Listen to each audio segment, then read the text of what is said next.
رمضان میں خواتین کو جب ناپاکی کے دن آ جاتے ہیں اور ناپاکی کے دن ان کے شروع ہو جاتے ہیں تو وہ روزہ نہیں رکھ پاتی ہیں، نماز نہیں پڑھ پاتی ہیں اور کوئی بھی عبادت کا کام نہیں کر پاتی ہیں۔ بڑی کنفیوژن رہتی ہے کہ آخر کیا کریں کیا نہ کریں، اور ان کو افسوس بھی ہوتا ہے کہ بتائیے رمضان کے یہ 5-6 دن، یہ 7-8 دن ہمارے ہاتھ سے مس ہو رہے ہیں، ہم کچھ عبادت نہیں کر سکتے، کچھ نہیں کر سکتے۔ تو ایسا نہیں ہے۔ ایسا جو سمجھا جاتا ہے نا کہ ناپاکی کے دن جب شروع ہو جاتے ہیں، پیریڈ جب شروع ہو جاتے ہیں، حیض کے دن جب خواتین کو رمضان کے مہینے میں شروع ہو جاتے ہیں، تو یہ جو سمجھا جاتا ہے کہ اب یہ ہمارے 5-6 دن برباد، اب کچھ نہیں کر سکتے، میں ایسا نہیں ہے۔ تو آج میں آپ لوگوں کو یہ بتانے جا رہا ہوں کہ رمضان کے مہینے میں آپ کون کون سی عبادت کے کام پیریڈ کی حالت میں کر سکتی ہیں، اور رمضان کے وہ دن جس میں آپ ناپاک رہتی ہیں ان دنوں میں بھی آپ خوب عبادت کر سکتی ہیں۔ تو سب سے پہلے تو یہ سمجھ لیں کہ کون کون سے کام عبادت کے کرنا منع ہے پیریڈ کی حالت میں۔ تو جب آپ کو یہ پتہ چل جائے گا کہ کون کون سے کام کرنا منع ہے، تو جو منع ہے اس کے علاوہ جتنی بھی چیزیں ہیں وہ آپ کر پائیں گی۔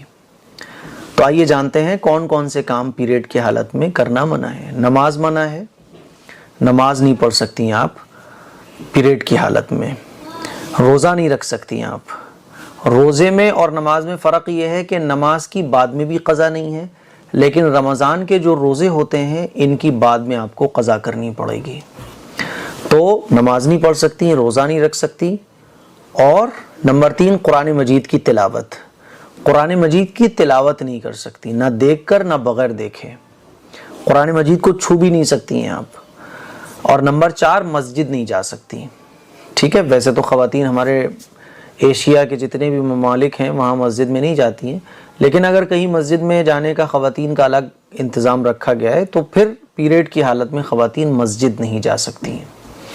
اچھا، بعض خواتین یہ سمجھتی ہیں کہ وہ بتائیے ہم رمضان کی عبادتوں سے محروم ہو گئے، تو محروم نہیں ہوتی ہیں آپ۔ آپ کی نیت اچھی ہے، آپ کو پیریڈ آ گیا لیکن آپ کی نیت یہ تھی کہ روزہ نہ چھوٹے، آپ کی نیت یہ تھی کہ آپ 10 پارے قرآن مجید کے ڈیلی پڑھو گی، آپ کی نیت یہ تھی کہ آپ خوب رمضان میں عبادت کرنا چاہتی تھی، لیکن یہ 5-6 دن اب مجبوری کی وجہ سے آپ کے چھوٹ رہے ہیں۔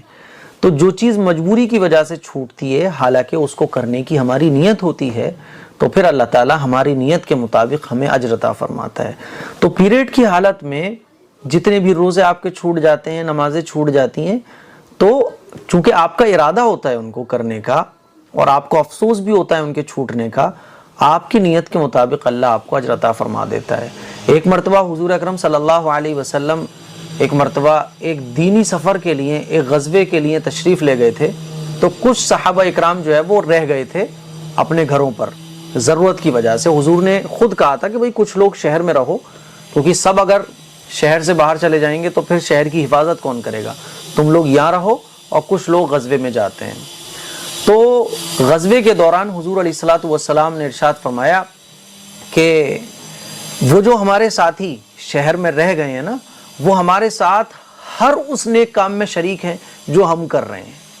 تو پتہ یہ چلا کہ کوئی کام اگر کسی مجبوری کی وجہ سے ہم نہ کر پائیں، حالانکہ اس کام کو کرنے کا ہمارا ارادہ ہو، تو اللہ تعالیٰ ہماری نیت کے مطابق ہمیں اجر عطا فرماتا ہے۔ تو ہماری بہنوں کو اجر تو پکا مل رہا ہے، کیونکہ یہ ایک پرابلم ہے۔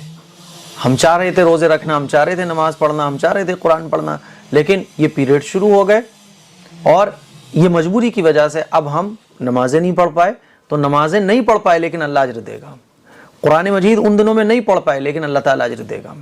روزے نہیں رکھ پائے، بعد میں ہم ان روزوں کی جب قضا کر لیں گے تو رمضان کے روزوں کا ہی انشاءاللہ ثم انشاءاللہ ثواب ملے گا۔ تو افسوس کرنے کی ضرورت نہیں ہے۔ تو پیریڈ کی حالت میں یہ 4 کام نہیں کر سکتے۔ اب ان 4 کاموں کے علاوہ جتنے بھی دین کے کام ہیں وہ ہماری بہنیں کر سکتی ہیں۔ میں ڈیٹیل سے بتا دیتا ہوں کون کون سے کام، کیونکہ شک رہتا ہے نا کہ ارے کر سکیں گے، یہ نہیں کر پائیں گے، یہ کرنا جائز ہے یا نہیں ہے۔ تو درود شریف آپ پڑھ سکتی ہیں۔ نمبر 1، درود شریف آپ پڑھ سکتی ہیں پیریڈ کی حالت میں۔ رمضان کے مہینے میں آپ کو اگر پیریڈ آ گیا، حیض آ گیا، آپ کے ناپاکی کے دن شروع ہو گئے، تو آپ خوب درود پاک پڑھیے۔ درود پاک پڑھنا جائز ہے۔ نمبر 2، تسبیح آپ پڑھ سکتی ہیں۔ نمبر 3، اذان کا جواب آپ دے سکتی ہیں۔ نمبر 4، آیت الکرسی آپ پڑھ سکتی ہیں، آیت کریمہ کا وظیفہ آپ کر سکتی ہیں. میں نے ساری چیزیں نوٹ کر کے رکھی ہوئی ہیں اور یہ ساری وہ چیزیں ہیں جو آپ لوگ پوچھتی ہو. تو آیت الکرسی آپ پڑھ سکتی ہو، آیت کریمہ کا وظیفہ بھی آپ کر سکتی ہو اور آیت کریمہ بھی پڑھ سکتی ہو. سورہ فاتحہ آپ پڑھ سکتی ہو. اب دیکھیے سورہ فاتحہ قرآن مجید کی سورت ہے، آیت الکرسی قرآن مجید کی ایک سورت کی آیت ہے نا. تو قرآن مجید کی کوئی بھی آیت جو دعا کے طور پہ پڑھی جاتی ہے، قرآن مجید کی کوئی بھی سورت جس میں اللہ کی حمد اور ثنا بیان کی گئی ہے، تو قرآن مجید کی کوئی بھی آیت، کوئی بھی سورت دعا کے طور پر اللہ تعالیٰ کی حمد و ثنا بیان کرنے کے طور پہ ہم اس کو پڑھ سکتے ہیں. جیسے کہ آیت الکرسی، آیت الکرسی صبح شام پڑھتے ہیں نا ہم لوگ، کیوں پڑھتے ہیں؟ دعا کے طور پہ پڑھتے ہیں. تو قرآن کریم کی وہ آیتیں جو دعا کے طور پر پڑھی جاتی ہیں، یعنی وہ دعا بھی ہیں اور قرآن کریم کی آیت بھی ہیں، تو ہم ان کو دعا کے طور پر پڑھ سکتے ہیں. تو آیت الکرسی پڑھ سکتے ہیں، سورہ فاتحہ پڑھ سکتے ہیں. سورہ فاتحہ میں اللہ تعالیٰ کی حمد و ثنا بیان کی گئی ہے، تو سورہ فاتحہ آپ پڑھ سکتی ہیں. تینوں قل پڑھ سکتی ہو، کیونکہ جب ہم سوتے ہیں تو تینوں قل پڑھتے ہیں، دونوں قل پڑھتے ہیں نظر اتارنے کے لیے. تو یہ جو بھی کچھ صبح شام پڑھی جاتی ہیں قرآن کی آیتیں، صورتیں، یہ کیوں پڑھی جاتی ہیں؟ دعا کے لیے پڑھی جاتی ہیں. بسم اللہ الرحمن الرحیم، ہر کام کو شروع کرنے سے پہلے بسم اللہ الرحمن الرحیم پڑھنا چاہیے. اور ہم لوگ بسم اللہ الرحمن الرحیم پڑھتے ہیں تو پیریڈ کی حالت میں، ناپاکی کی حالت میں بسم اللہ الرحمن الرحیم پڑھ سکتے ہیں. کیونکہ یہ جو بسم اللہ الرحمن الرحیم پڑھی جا رہی ہے، کیوں پڑھی جا رہی ہے؟ دعا کے طور پر. تسبیح کو چھو سکتی ہیں آپ، تسبیح آپ پڑھنا چاہ رہی ہیں تو تسبیح کو ہاتھ میں لے کے پڑھ سکتی ہیں. دینی بکس آپ پڑھ سکتی ہیں، کوئی بھی دینی بکس، چاہے وہ عربک کی ہوں، چاہے وہ انگلش کی ہوں، چاہے وہ ہندی کی ہوں. اگر اس عربک بک میں، جہاں عربک بک ہو یا کوئی بھی دینی بک ہو جو آپ پڑھ رہی ہیں، اس میں جہاں قرآن کی آیت آئے گی تو قرآن کی آیت کو آپ نہ پڑھیں، نہ قرآن کی آیت کو ہاتھ لگائیں. اس کے علاوہ پوری دینی بک چاہے کسی بھی لینگویج میں ہو وہ آپ پڑھ سکتی ہیں. اچھا، جائے نماز چھو سکتی ہیں آپ، جائے نماز کو چھو بھی سکتی ہیں، جائے نماز پر بیٹھ بھی سکتی ہیں اور جائے نماز پر بیٹھ کر ذکر و اذکار بھی کر سکتی ہیں. قرآن کی تفسیر سن سکتی ہیں آپ، قرآن کا ترجمہ سن سکتی ہیں آپ، اور قرآن مجید کی تلاوت بھی سن سکتی ہیں آپ. استغفار پڑھ سکتی ہیں، استغفر اللہ استغفر اللہ استغفر اللہ ربی من کل ذنب واتوب الیہ. تسبیح فاطمی بھی پڑھ سکتی ہیں آپ. اسی طرح سے دل ہی دل میں قرآن مجید کو پڑھ سکتی ہیں آپ. مان لیجئے آپ قرآن مجید کو سن رہی ہیں، سننے کے بعد جو پڑھا جا رہا ہے اس کو آپ دل ہی دل میں پڑھ سکتی ہیں، جائز ہے. زبان سے پڑھنا جائز نہیں ہے. قرآن مجید کو دیکھ بھی سکتی ہیں آپ. مان لیجئے موبائل پہ آپ جو قرآن سن رہی تھی تو اس پہ وہ اسکرین پہ چل بھی رہا ہے تو آپ وہ دیکھ بھی سکتی ہیں اور دل ہی دل میں اس کو پڑھ بھی سکتی ہیں. تو پیریڈ کی حالت میں ہماری بہنیں پریشان نہ ہوں. نماز، روزہ، قرآن اور مسجد میں جانا یہ جائز نہیں ہے. اس کے علاوہ جتنے بھی یہ دین کے کام ہیں جن کی میں نے یہ لمبی لسٹ تیار کی ہوئی ہے آپ کے لیے، یہ سارے دین کے کام آپ کیجئے. اور ہاں، دعا مانگ سکتی ہیں آپ، دعا مانگ سکتی ہیں آپ. تہجد کی نماز میں دعا مانگیے، رمضان میں دعا مانگیے، رمضان کے پورے مہینے میں دعا مانگیے، افطار کے وقت دعا مانگیے، روزے داروں کی خدمت کیجیے. تو یہ سارے کام ہیں جن کو آپ ناپاکی کی حالت میں کر سکتی ہیں اور اللہ تعالیٰ آپ کو اجر بھی عطا فرمائے گا اور جو آپ کی نیت ہے اس کے مطابق آپ کو اجر ملے گا. روزے کی حالت میں اگر کسی کا انتقال ہو جائے تو اس کو اللہ تعالیٰ انعام میں کیا دے گا؟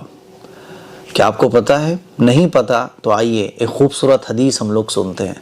اس حدیث کو سننے کے بعد آپ کو پتہ چلے گا کہ روزے کی حالت میں جس شخص کا انتقال ہو جاتا ہے تو اللہ تعالیٰ اس کو انعام میں کیا دیتا ہے. رسول اللہ صلی اللہ علیہ وسلم نے ارشاد فرمایا، جو شخص اللہ کی رضا کے لیے ایک دن کا روزہ رکھے اور اسی حالت میں مر جائے تو وہ جنت میں ضرور داخل ہوگا. تو اللہ تعالیٰ اس کو انعام میں جنت دے گا. یہ اللہ تعالیٰ کی محبت اور اللہ تعالیٰ کی رحیمی کا معاملہ ہے کہ اللہ تعالیٰ اپنے اس بندے کو جو روزے کی حالت میں انتقال کر جاتا ہے اس کو اللہ تعالیٰ جنت عطا فرمائے گا. روزے کی حالت میں مرنے کا مطلب یہ نہیں ہے کہ روزے کی حالت میں آپ کی طبیعت خراب ہو گئی، آپ روزہ نہیں توڑ رہے.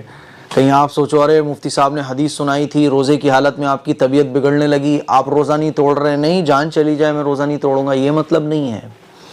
آپ نے روزہ رکھا آپ کی طبیعت بگڑ گئی، اب شریعت کا حکم یہ ہے کہ روزہ توڑ دو. طبیعت آپ کی بگڑ گئی، ڈاکٹر نے کہا کہ بھائی دوا کھانی پڑے گی، یا طبیعت آپ کی آؤٹ آف کنٹرول ہو گئی تو پھر آپ روزہ توڑ دو. اب آپ کی طبیعت بگڑ گئی، آپ نے دوا کھا لی، آپ نے روزہ توڑ دیا، ٹھیک ہے، اور پھر بھی کسی کا انتقال ہو جائے تو وہ جنت میں ضرور داخل ہوگا. یا روزے کی حالت میں کوئی تھا، اچانک سے اس کی طبیعت بگڑی اور انتقال کر گیا تو وہ جنت میں ضرور داخل ہوگا. تو اسی لیے اگر روزے کی حالت میں ہم ہوش و حواس میں ہیں، ہماری طبیعت بگڑ جاتی ہے اور دوا لینا ایک مجبوری بن جاتا ہے، روزہ توڑنا ایک مجبوری بن جاتا ہے، تو روزہ توڑ دینا چاہیے. پھر بھی اگر کسی کا انتقال ہو جاتا ہے تو اللہ اس کو جنت میں ضرور داخل کرے گا. تو روزے کی حالت میں موت کا اتنا بڑا ثواب ہے. اس کے لیے کچھ شیئر کریں، دوسروں تک پہنچائیں. السلام علیکم ورحمۃ اللہ.